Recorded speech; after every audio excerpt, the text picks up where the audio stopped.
चंपाषष्ठीनंतर कांद्याच्या भावात होणार वाढ, ऐका कारण. चंपाषष्ठीनंतर कांद्याच्या भावात होणार वाढ. चंपाषष्ठीनंतर म्हणजे 26 नोव्हेंबर महाराष्ट्रासह अनेक ठिकाणी कांद्याची मागणी वाढू शकते, असा बाजारपेठांमधील व्यापाऱ्यांचा अनुभव आहे. या पोस्टमध्ये नवीन लाल कांदा आणि साठवणूक केलेला उन्हाळी कांदा या दोन्हींच्या दराच्या आठवडाभराचा आढावा घेण्यात आला आहे, जेणेकरून शेतकऱ्यांना विक्रीचा निर्णय घेण्यास मदत होईल. कारण आपण व्हिडिओमध्ये बघितलेलेच आहेत की बऱ्यापैकी बाजारभाव हे कमी झालेले आहेत कांद्याची, लाल कांद्याची आणि उन्हाळी कांद्याची. आणि नवीन लाल कांद्याच्या संदर्भात सुद्धा सध्या तरी सकारात्मक चित्र आहे. विशेषतः बियाण्यांसाठी म्हणजे बिजवाईसाठी खरेदी होत असलेल्या चांगल्या प्रतीच्या लाल कांद्याला नाशिक जिल्ह्यातील उमराणे, लासलगाव, पिंपळगाव यांसारख्या बाजारपेठांमध्ये कमाल ₹3,000 प्रति क्विंटल पर्यंत दर मिळत आहे.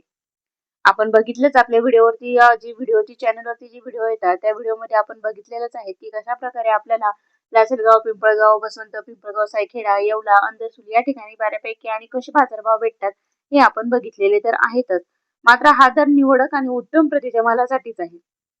आता तुम्ही म्हणाल आमच्याकडे ते लाल कांदे आहेत पण आम्हाला भेटत नाही, पण जे जे कांदे आपण उत्तम दर्जाचे आहेत त्याच कांद्यांना 3,000 प्रति क्विंटलचा हा दर मिळतोय. आणि सर्वसाधारणपणे नवीन लाल कांद्याची सरासरी दर 1,200 ते 1,500च्या दरम्यान टिकून आहे.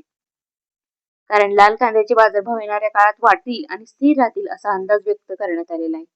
दुसरीकडे उन्हाळी कांद्याच्या विक्रीसाठीचा काळ आता संवेदनशील टप्प्यावर आलेला आहे.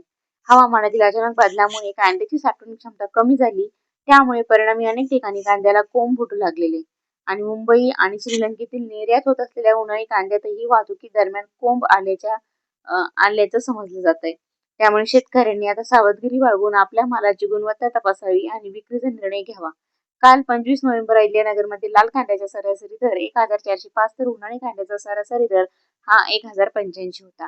तर मित्रांनो, तुमचेही जर कांदे असतील, लाल कांदे, उन्हाळी कांदे जर असतील तर तुम्हीही तुमचा ते कांदे विकण्याचे निर्णय नक्कीच घेऊ शकता आणि तुम्ही फायद्यात ठरू शकता. तर व्हिडिओवरती नवीन असेल तर चॅनलला नक्की सबस्क्राईब करा.